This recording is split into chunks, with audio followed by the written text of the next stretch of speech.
जय श्री जगन्नाथ। सुमिता बेहरा स्टोरी और poetry channel को आपण मानक स्वागत। ये चैनल रे आमे अनेक कहानी और कविता शुणुचे।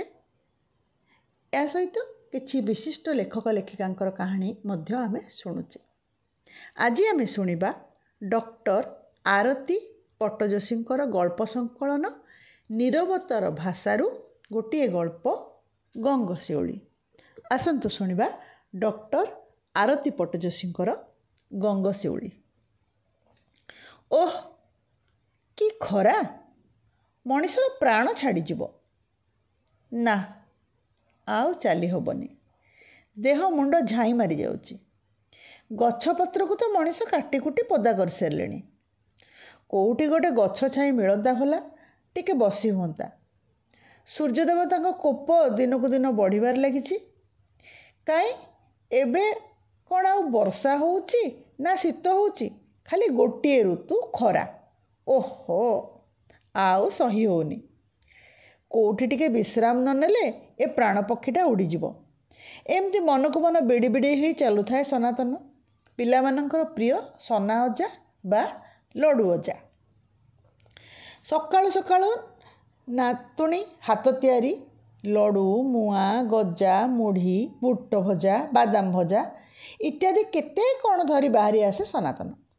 ता डाक शुणी कुनी कुनी पिला माने धाई आसंती किणिबाकू। समस्त को आदर करे सनातन।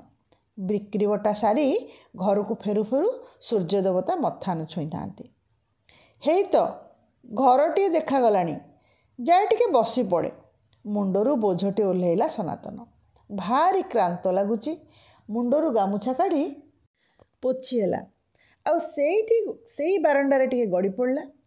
पुओ बोहू आउ को कालरू आरपारी रे घरे जेजे आउ नातुणी दुई जण।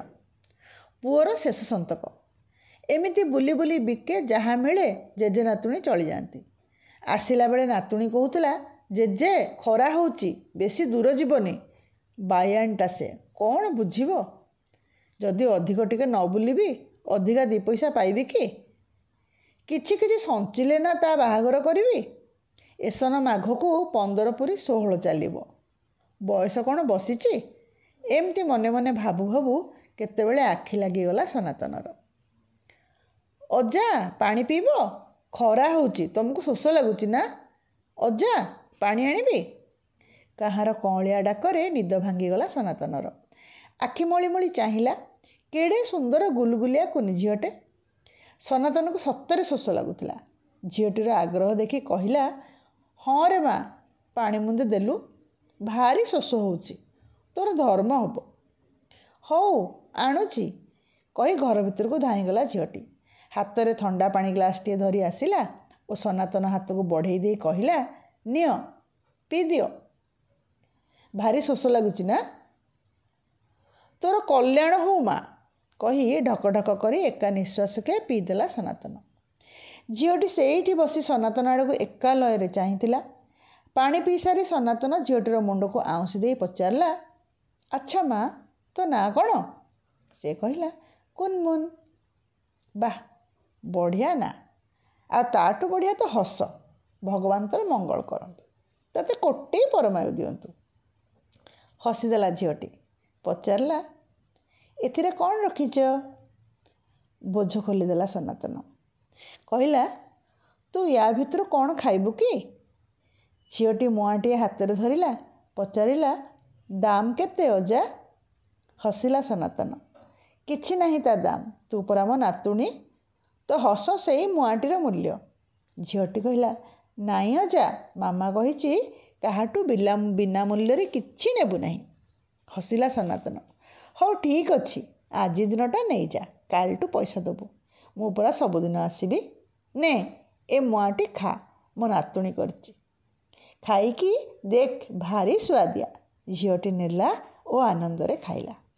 सेइठू आरंभ होला अजा नातुणीर संपर्क। केमती के जानी गोटे माया लागिगला झीटी पाई। सते जेमती झीटी ताकू ता स्नेहरे बांधी देइथिला।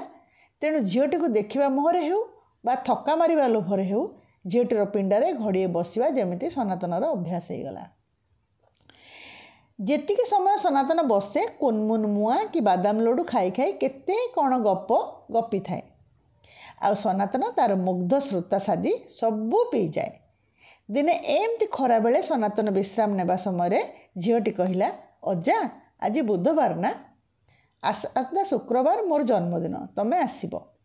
ହଁ, ଆସିଲା ବେଳେ ମୋ ପାଇଁ ବାଦାମ ଲଡ଼ୁ ଆଣିବ, ସେଇଟା ମୋତେ ଭଲ ଲାଗେ।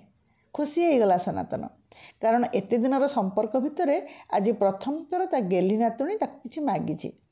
ତେଣୁ ଖୁସିରେ ଗଦଗଦ ହେଇ କହିଲା, ହଉ ଲୋ ବାୟାଣୀ, ନିଶ୍ଚୟ ଆସିବି। କୁନି ନାତୁଣୀ ମୋର କେଡ଼େ ସରାଗରେ କହିଛି ବାଦାମ ଲଡ଼ୁ ଖାଇବ ବୋଲି। ନିଜେ ବସି କେତେ ଯତ୍ନରେ ବାଦାମ ଲଡ଼ୁ ତିଆରି କଲା ସନାତନ, କାରଣ ତା'ର ନାତୁଣୀ ଖାଇବ। ଯତ୍ନରେ କାଗଜ ଠୁଙ୍ଗାରେ ଭରି ଗାମୁଛାରେ ବାନ୍ଧିଲା ସନାତନ। ଆଜି ଆଉ ଖରା କାଟୁନି। ନାତୁଣୀର ମୁହଁ ଓ ତା ହସ ସବୁ ମନେ ପକେଇ ପକେଇ ଖରାକୁ ଖାତିର ନ କରି ଧାଇଁଛି ସନାତନ। କେବଳ ଗୋଟିଏ ନିଶା, ନାତୁଣୀ ମୋର ଖାଇବ। ମୁହଁ ଖୋଲି କହିଛି ନା। ଓହୋ, ଯାହା ହେଉ ଶେଷରେ ପହଞ୍ଚିଗଲା। କେତେ ଲୋକ ଗହଳି। ମା'ର ମୋର ଜନ୍ମଦିନ, କେତେ ଲୋକ ଆସିଛନ୍ତି। ହଁ, ବଡ଼ ଲୋକ ଘର କି ନା, ପିଣ୍ଡାକୁ ଉଠିଲା ସନାତନ। ଏତେ ବଡ଼ ଘର ଝିଅକୁ ସାଧାରଣ ବାଦାମ ଲଡ଼ୁ ପୁଞ୍ଜେ କେମିତି ଦେବ ଭାବି ମନେ ମନେ ସଙ୍କୁଚିତ ହୋଇ ପଡ଼ିଲା। ଭାବିଲା, ହଉ ଟିକେ ଏକୁଟିଆ ପାଇଲେ ଦେଇ ଦେବିନି କି? ଡରି ଡରି ଭିତରକୁ ପାଦ ବଢ଼େଇଲା।